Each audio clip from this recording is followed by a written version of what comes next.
Horas, Baligi Academy.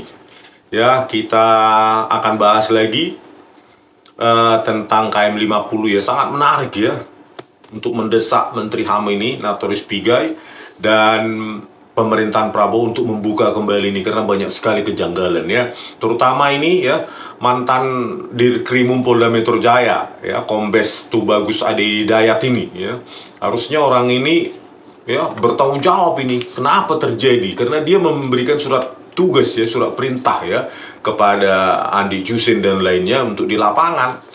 Harusnya kan jejak digital, intensitas komunikasi, isi komunikasi Kombes Tubagus Ade Hidayat ini harusnya diperiksa, diekstraksi ya, isi HP-nya dan perangkat digital lainnya ya, seperti laptop atau iPad dan lainnya harus diperiksa harusnya, tapi tidak dilakukan ya, untuk memeriksa keterlibatan bagaimana orang ini Tubagus Ade Hidayat ini dalam pembantaian 6 Laskar FPI ini, tetapi tidak diperiksa dan dijadikan bahan pertimbangan, bahan perdebatan di persidangan gitu ya.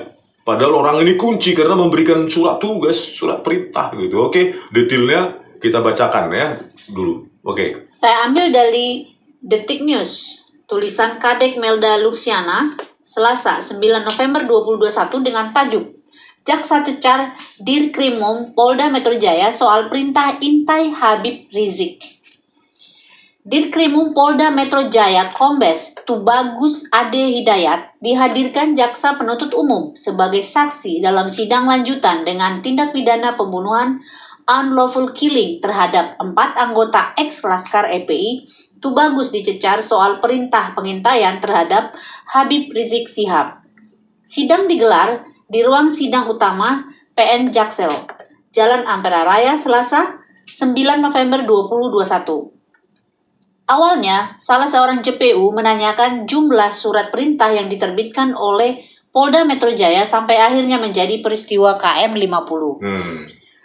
Ada berapa surat diterbitkan? Tanya JPU. Ada 2. Pertama, surat perintah penyelidikan. Yang kedua, surat perintah tugas, kata Tubagus. Tubagus kemudian menjelaskan terkait surat perintah penyelidikan. Surat tersebut, kata Tubagus, diterbitkan untuk mengetahui kantong-kantong massa Habib Rizik dan mengantisipasi adanya rencana pergerakan massa FPI untuk mengepung Polda Metro Jaya. Jadi surat perintah penyelidikan tadi ada 2 ya. Surat perintah penyelidikan dan yang kedua surat perintah tugas, ada 2 yang diterbitkan oleh Direktur Kriminal Umum Polda Metro Jaya ya, Tubagus Ade Hidayat ini ya. Jadi atas perintah surat perintah penyidikan tersebut ya diterbitkan untuk mengetahui kantong-kantong massa Habib Rizik dan mengantisipasi adanya pergerakan massa FPI untuk mengepung Polda Metro Jaya, itu alasannya. Oke, lanjut. Penyelidikan yang spesifikasinya untuk mengetahui kantong-kantong, mengetahui rencana pergerakan massa, mengetahui rencana-rencana yang mungkin bakal terjadi sebagai wujud antisipasi, yang itu akan kami keluarkan dalam rencana pengamanan, ujarnya. Jadi surat penyelidikan ya. Surat perintah penyelidikan itu sebenarnya katanya untuk dalam rangka rencana pengamanan. Gitu ya, untuk antisipasi dan rencana pengamanan gitu kan. Nah, itu alasannya ya, untuk mengetahui kantong-kantong massa, rencana pergerakan massa dan lainnya, tetapi dalam rencana pengamanan. Oke, lanjut. Tubagus kemudian menjelaskan perihal surat perintah tugas. Surat tersebut diterbitkan untuk melakukan pengintaian terhadap pergerakan Habib Rizik karena tidak memenuhi panggilan pertama pada tanggal 1 dan 7 Desember 2022. Tubagus ini mengeluarkan juga surat perintah tugas ya Pak. Jadi bukan tadi surat perintah penyelidikan, sekarang surat perintah tugas untuk melakukan pengintaian terhadap pergerakan Habib Rizik karena tidak memenuhi panggilan pertama pada tanggal 1 dan 7 Desember 2020. Oke. Yang kedua, dalam rangka menyiapkan surat perintah membawa, kami sebagai direktur, kalau misalnya kami menyampaikan surat panggilan pertama tidak datang, kemudian panggilan kedua tidak datang, Apakah kami harus berhenti hanya karena itu? Tetap kami mempersiapkan untuk surat perintah membawa sebagaimana dalam KUHAP, ujarnya. Jadi karena yang pertama tanggal 1 dan tanggal 7 Desember 2020 ya, surat panggilan itu tidak dipenuhi oleh Habib Rizik, maka mereka tidak mau berhenti. Jadi ada persiapan untuk surat perintah membawa, ya katanya membawa Habib Rizik Syihab ini untuk diperiksa. Oke, lanjut. JPU kemudian mempertanyakan tugas Tubagus selaku Dirkrimum terkait terbitnya 2 surat tersebut. Tubagus menjelaskan dirinya bertugas menyelenggarakan fungsi penyelidikan dan penyidikan. Terbitnya surat perintah tugas dan penyelidikan, apa yang menjadi tugas dan tanggung jawab saudara selaku Direskrimum Polda Metro Jaya? Tanya JPU. Tugas sebagai Diskrimum menyelenggarakan fungsi penyelidikan dan penyidikan. Kedua, menyelenggarakan fungsi penyelenggaraan identifikasi dan melakukan analisis dan evaluasi terhadap pelaksanaan tugas dalam rangka penyelidikan dan penyidikan. Jawab Tubagus. Terus? Tubagus menyampaikan, dalam pelaksanaan 2 surat perintah tersebut, dirinya tidak ikut turun langsung ke lapangan. Dia memerintahkan Kasubdit Resmob AKBP Handik untuk mengatur anggota yang turun di lapangan. Tidak, saya memerintahkan Kasubdit Resmob Pak Handik dan anggota lainnya sebagaimana tertuang dalam surat perintah penyelidikan. Nah, ini kuncinya ini, ya.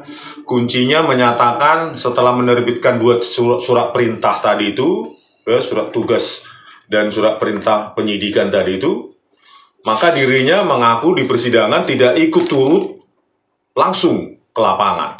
Dia memerintahkan Kasubdit Resmob AKBP Handik untuk mengatur anggota yang turun ke lapangan. Ya. Ini pengakuan, makanya saya bilang, ya. Jadi Tubagus Adi Hidayat ini mengaku di persidangan dia tidak turut langsung terjun ke lapangan. Tetapi perlu diperiksa keterlibatannya terhadap tewasnya atau dibantainya 6 laskar FPI ini. Dengan apa? Dengan bukti, scientific evidence. Harusnya jaksa saat itu meminta, ya, ahli forensik untuk mengekstraksi, ya, alat-alat digital yang digunakan oleh Tubagus Adi Hidayat ini. Bisa laptopnya, ya, bisa iPad-nya, bisa handphonenya, ya, dan segala macam. Untuk memverifikasi apa benar orang ini hanya memerintahkan Kasubdit Resmob, ya, Handik ini, gitu loh. Seberapa intensitasnya, apa saja instruksinya kepada Handik ini, gitu loh. Apakah ada instruksi lain-lain, misalnya ya membantai atau lainnya, gitu loh.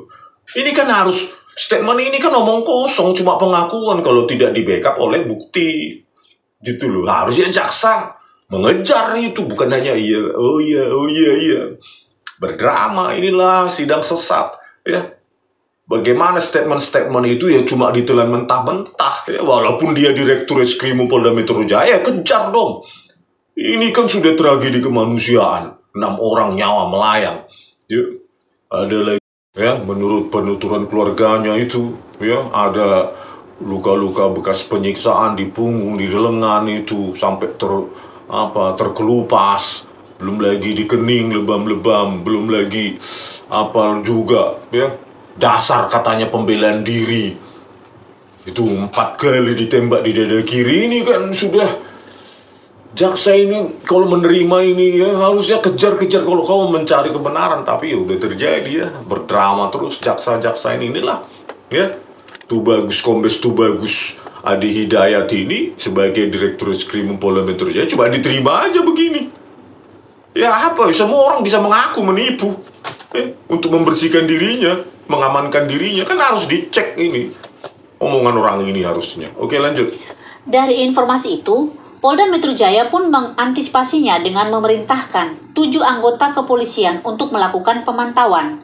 Ke-7 polisi itu adalah Bribka Faisal Kasbi Alea, 2. Ibda Yusmin Ohorela, 3. Bribtu Fikri Ramadan Tawainela, 4. Ibda Elwira Priyadi Zendrato, Bribka Adi Ismanto, Aibda Tony Suhendar, dan terakhir Bribka Guntur Pamungkas dengan dasar 1.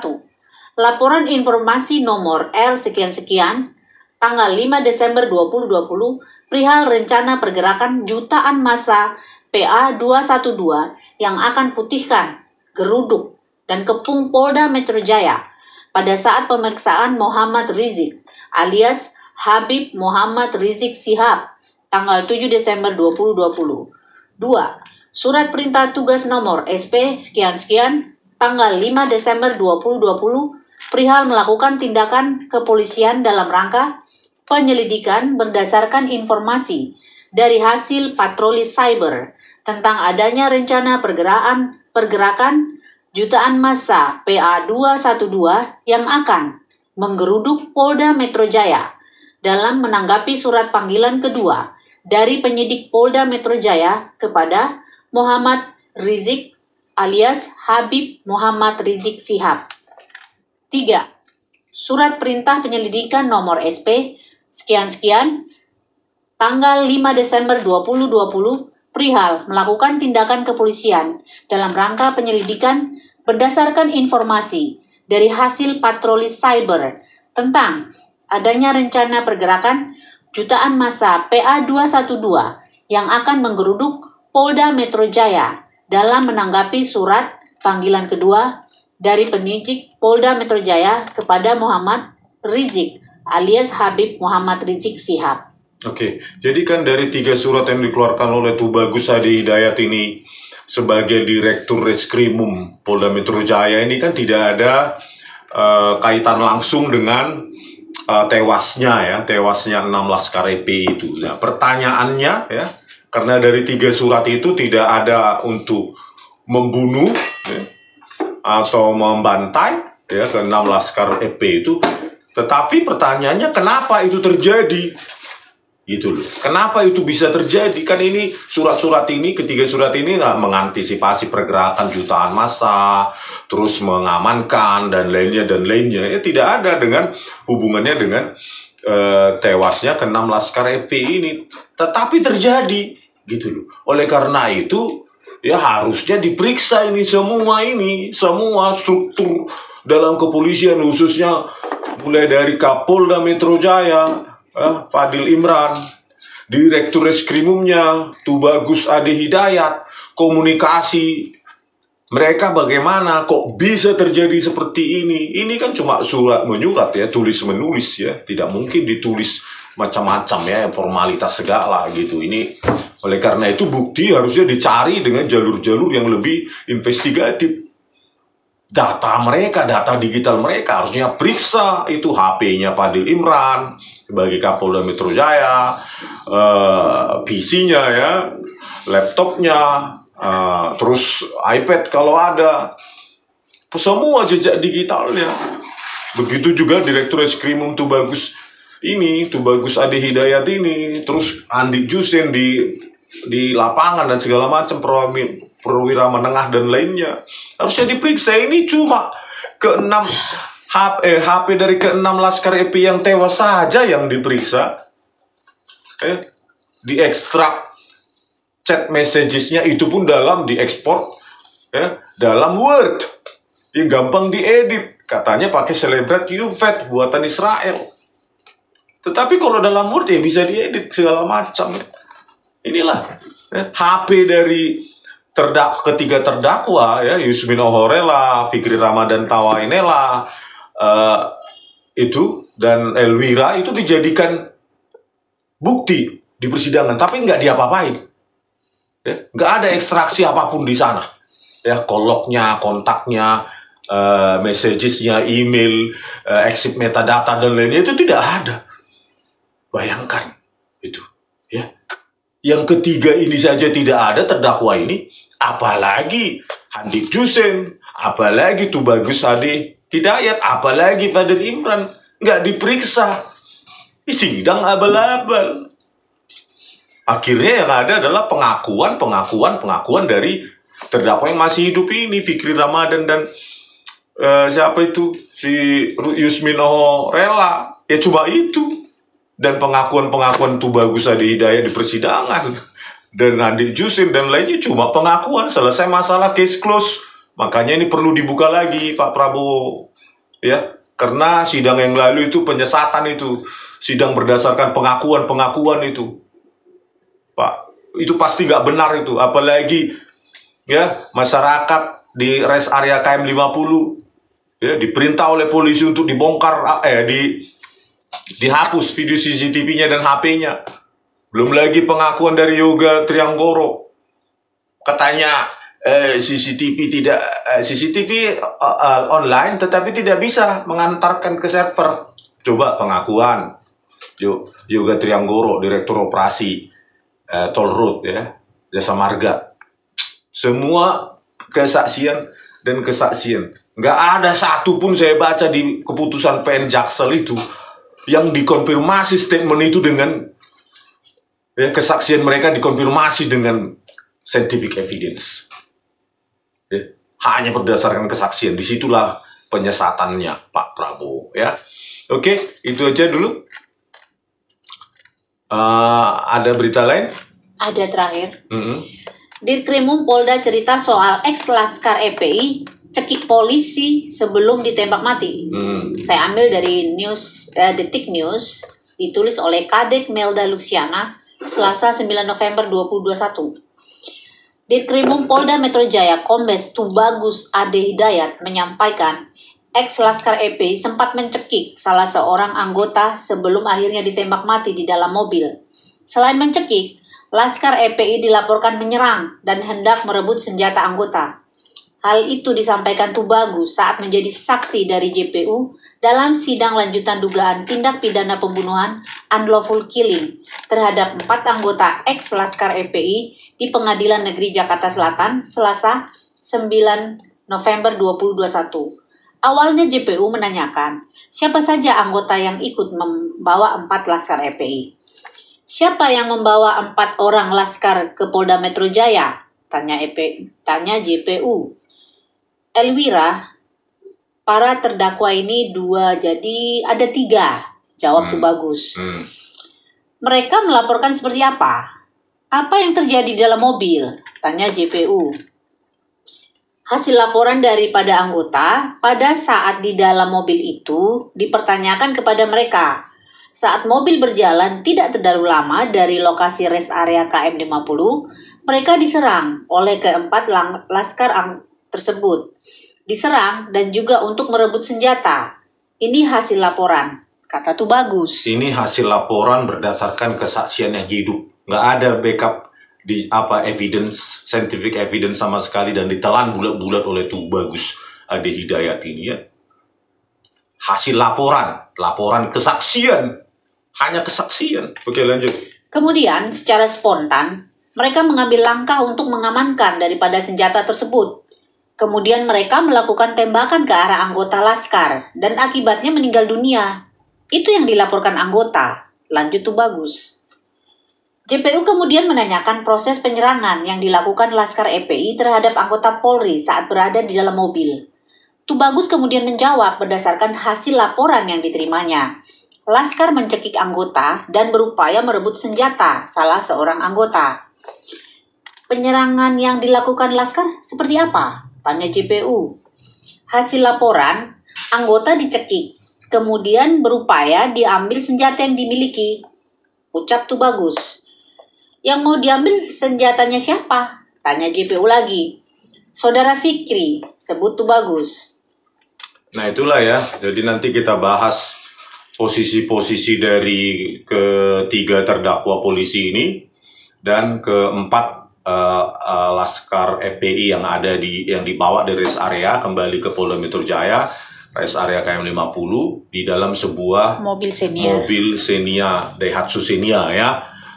Banyak hal yang konyol juga terjanggal di situ yang diterima saja bulat-bulat oleh Direktur Reskrimum Polda Metro Jaya saat itu, yaitu Tubagus Ade Hidayat. Bagaimana lah mungkin misalnya ini ya Elwira Jendrato ini yang katanya sudah tewas kecelakaan motor Scoopy ya berada di posisi sebelah kiri depan dari supir ya, dari supir, ya, bisa menembak 4 kali persis di dada kiri, ya, dari salah satu tersangka, ya, Lutfi Hakim kalau nggak salah, yang berada di belakang, pintu belakang. Padahal dia sebelah kiri, di depan, dan Yusmin Aurela drivernya di Xenia itu katanya. Gitu. Bayangkan Fikri Ramadan di depan, bisa menembak persis dari kiri, mobil sedang berjalan 3 kali persis dada kiri.